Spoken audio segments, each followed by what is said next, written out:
Welcome to the London Free Press Podcast. I'm your host, Rachel Gilbert.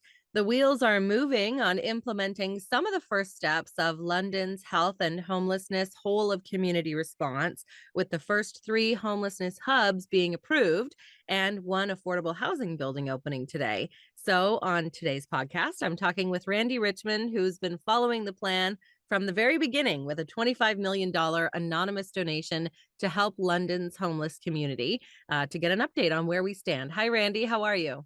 I'm good. How are you doing? I'm good.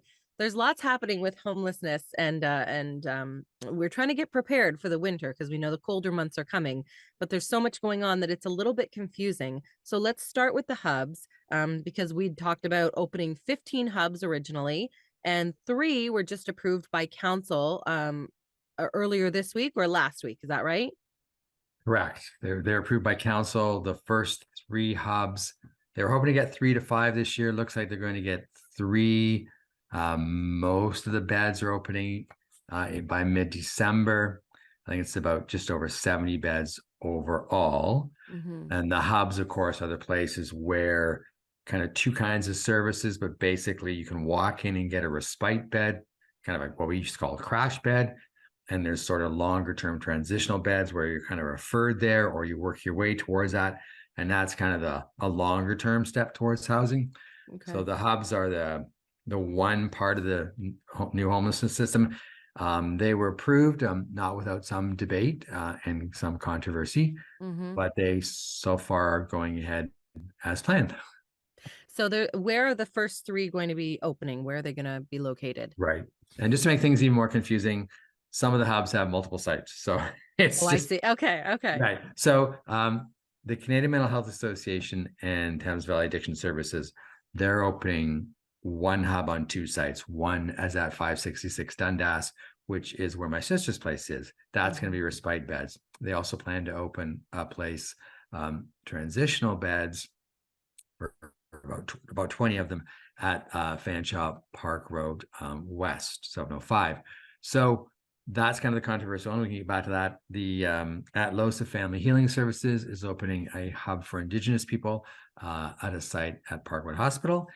And Youth Opportunities Unlimited is opening a site at near LHSC, London Health Sciences Center. Mm-hmm. And they're also going to kind of beef up services at Jones Place. That's a new place going up downtown to kind of make it more in line with the hubs. Again, hubs are supposed to be different from shelters, traditional shelters, where they have a large array of medical, mental health, social services, and housing help. Some things that traditional shelters have not been able to do.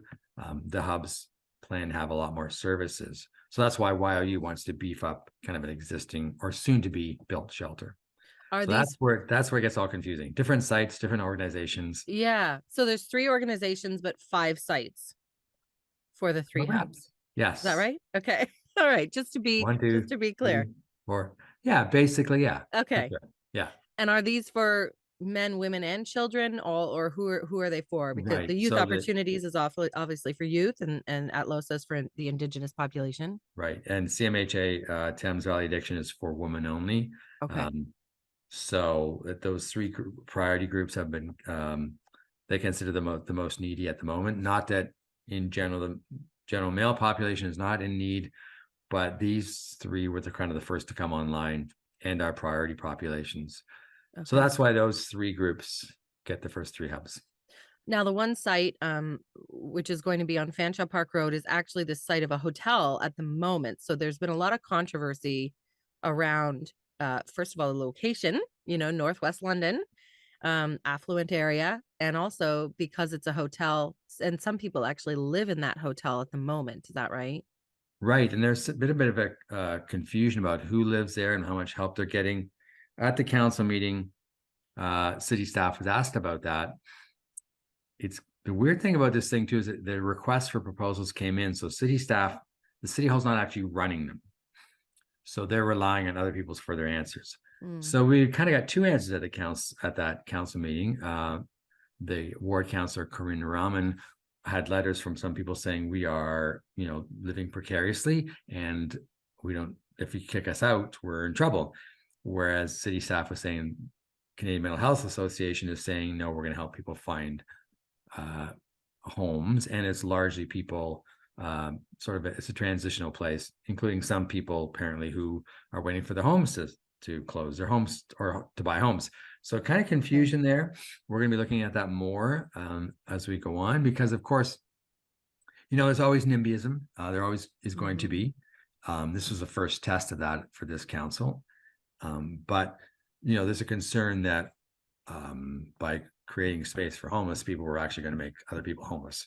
So that's the question. It hasn't been cleared up yet, but that is obviously a concern of many people if that is indeed the case.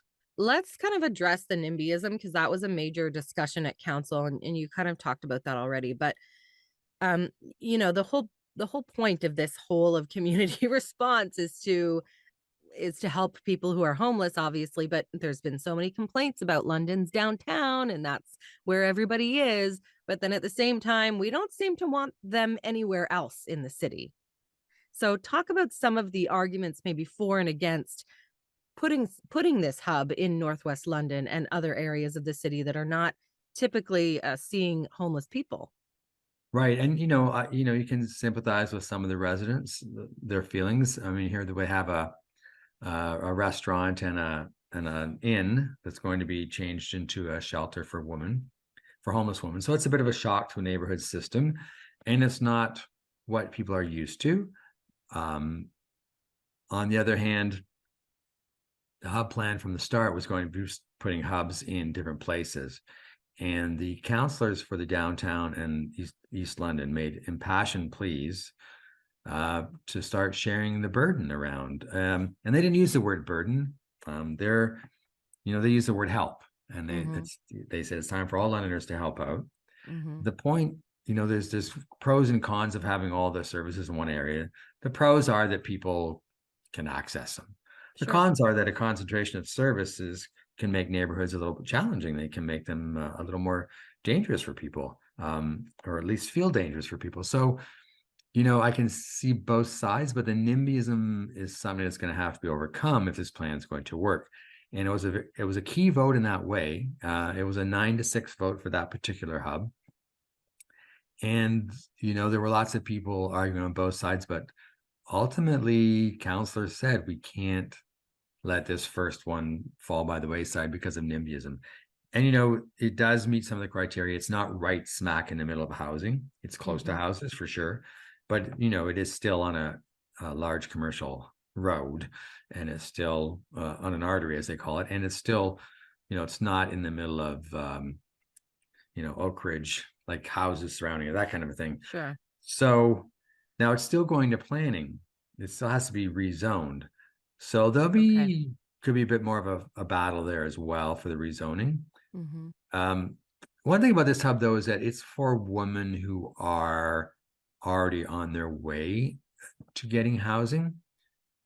So it's not like some of the shelters where you see men and women hanging out trying to get a bed for the night, of all different degrees of their vulnerability or their behavior. These are women who have already worked to find housing, to move. That's why it's called transitional. So, if, in that respect, it's not going to look on the outside like the Men's Mission or Salvation Army Center of Hope might be, those larger places where people gather because they need help. So I think, the residents, might be pleasantly surprised by what they see, rather than what they're fearing right now. Sure. But, these people have already been working towards stability, right? Exactly. And, you can understand, though, the feelings automatically, but I think over time, perhaps that might fade away. Yeah. Okay. And so we're hoping that these 3 hubs are going to open in December. What do we have to do to get them ready? Are some of them ready already? Or is there going to be construction done? Certainly on the hotel, I assume there will be. What kinds of things are going to be happening between now and opening? Well, there's got to be renovations done. They've got to, get that capital work done. I think the capital costs for all 3 is about $5 million. Work needs to be done. And then there's the hiring of staff, which is always a kind of a thorny point when it comes to social services, because there aren't enough frontline workers to go around. So now these agencies, though, they already have workers, and I'm sure they'll be shifting and figuring all that out, getting things ready for that. But yeah, it's not quite as quickly as people wanted. Both supporters and critics of the hub are not totally pleased with December, but it's a start. It's a start. And I think I get the sense that nobody wanted to delay any of this because they wanted to get the ball rolling on these first three so that we can move on the next phase, right? Right. There was a move by some council members to delay, led by Susan Stevenson, to delay at least a report for a month. But city staff was explaining at the council meeting that that's going to, the more you push back even a month or so, the harder it's going to be to get anything done by December. And then you're looking at January and February, and that's just getting too late. Right, right. Okay, so separate from the hubs is an affordable housing unit that's actually opening today that you were reporting on as well. I was confused. I thought maybe these were the same thing. I thought this was a hub, but this is at a different hotel, which is on Dundas Street. So, and what is this part of? This is not part of that $25 million donation and plan that goes with it, right? Correct. And it's easy to be confused because there's so many things going on. And also, this affordable housing unit has a lot of services that the hubs have. So, the shelters, the hubs are supposed to have increased services, and sort of affordable housing. So, right, but the housing, they're supposed to have 100 units ready by the end of the year. I think they're about almost at 70 will be ready by the end of the year. So this is 25, but this one is interesting because it's the first time London Health Sciences Centre has stepped up and provided funding for an affordable housing. Interesting. So, yeah. So affordable housing, as we know, is like you get a certain break on your rent. And they've tried many times in the past to take people who are in the homeless shelters or on the street and put them in apartments. It doesn't work too well always because people aren't used to living in apartments and they haven't had life skills for a long time living on their own. Sometimes it's just really, really lonely to be in an apartment by yourself after you've been living in the shelters or on the street or in tent encampments. Right. Yep. So this one is getting $1 million from London Health Sciences Centre. They're getting a grant from the London Community Foundation, right now, the 25 million. And it's going to have all kinds of services. It's going to have some primary medical care from London Intercommunity Health Care. It's going to have full-time staff on 24/7. It's very, they like to use the word wraparound services. So when you are living there, you're not living totally on your own. You have social service help. You have lots of access to lots of experts. And the rooms are kind of designed to make them more comfortable and suitable for different kinds of people at different stages. For example, some rooms won't have stoves in because, the people haven't used a stove oven for a decade or so, and they have to relearn how to, or even learn how to prepare food and cook for themselves. Okay. It's a high security building too, for the protection of residents as well. There have been, places in London where they've tried to have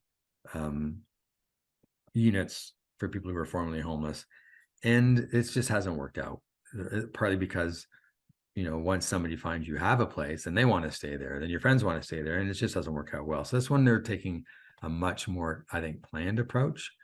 And yeah, so it's new, and it's like a really, really, they call it deeply supported housing. Okay. And it opens today. So how do we choose who's going to be living there? Some are as you said, some are moving in today. So who gets chosen? Well, that's an interesting point. The city has a list of people that it knows in shelter, as do community agencies. So they're going through choosing the people who go in. Okay. They say that people going into this one have been people who have been long time chronically homeless. And it's supposed to be, the whole new system is supposed to help out about 600 of the highest needs homeless people in the city. I don't know what that means for qualifying for this, though. I mean, I don't think they're just going to go down to the river and pick out anybody and say, come live here. It's got to be someone they know, someone that they believe this is the right step for them, a unit, right? So for some people, the hub, just crashing in a hub is going to be the first step. For some, going right into housing will be the first step. Okay. So you said this hotel, which is on Dundas Street, has 25 units. Is that right?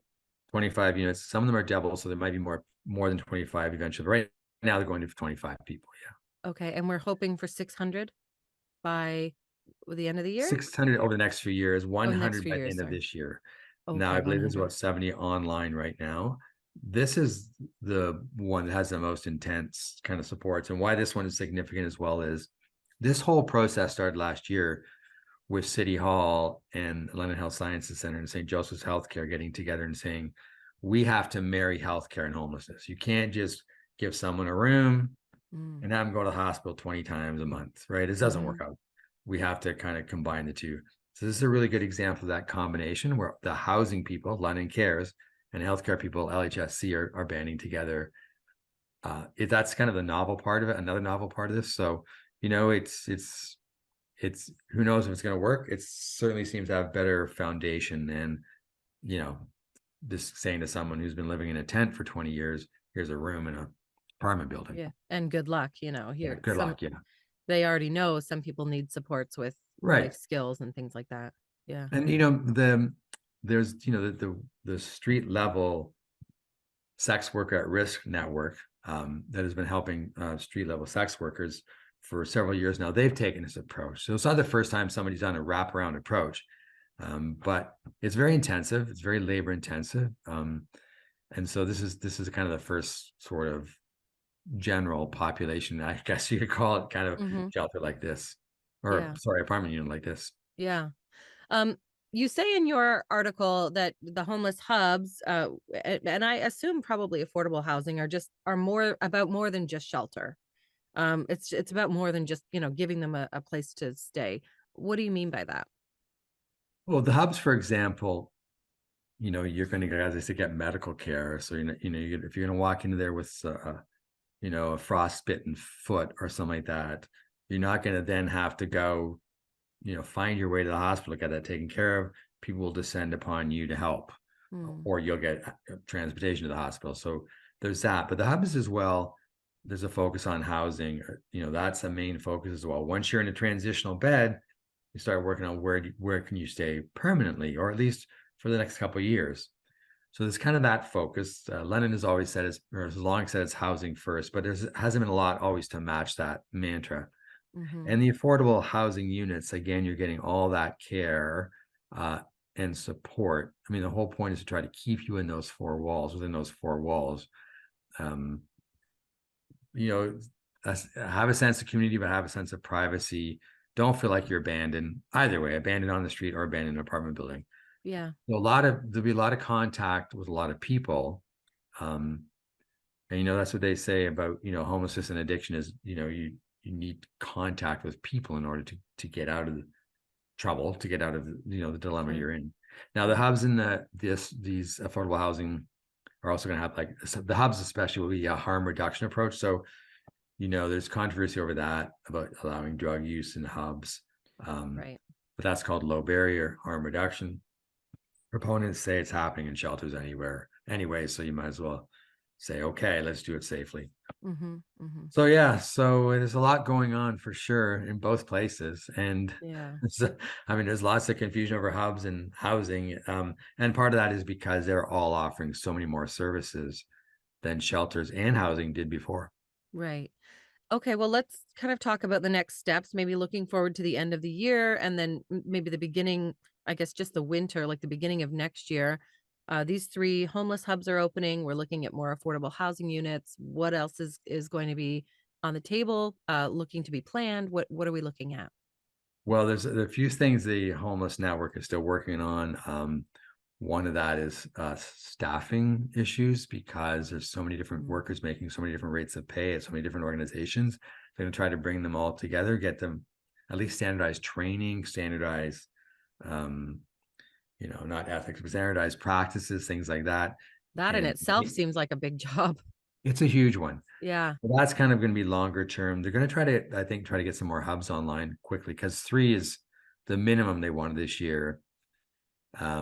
We haven't seen the development community step up yet. They're supposed to be part of this. And I might be missing it, but I haven't seen their direct involvement yet in this. And maybe they're doing things behind the scenes, but that should be coming.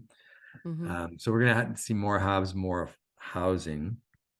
But, meanwhile, and I think you mentioned this earlier, winter's coming, and every year we have a winter response. So we step up in London. They add beds, they add warm places, they add more emergency services because people are out in the cold. That's still being worked on too. So there's, you have to kind of cut everybody who's in this field some slack. And I've not always done that as a reporter. I've often, questioned what they're doing. Mm-hmm. But right now they've got to work on the hubs, the housing, and the winter response. So they're all kind of scrambling and working to get all these things done at once. There was an idealistic notion at one point that there'd be enough hubs by now. We wouldn't need a winter response. That was too ambitious, too early, I think. Definitely need a winter response. A lot of the groups who are working on the hubs are working on this as well. And, the winter response is never perfect. Some years have been far from perfect and some have been closer, but we'll see what happens this year. I mean, at least there's recognition now in London over the past 3 years. We have to do something different in the winter in order to Yeah. save lives. Yeah, absolutely. Okay. Well, thank you, Randy. We're going to be watching your stories. I know you'll have a lot more on this, and as we follow the updates and what's to come on this homelessness response and the whole of community response. So thank you so much, and we'll watch for your stories at lfpress.com.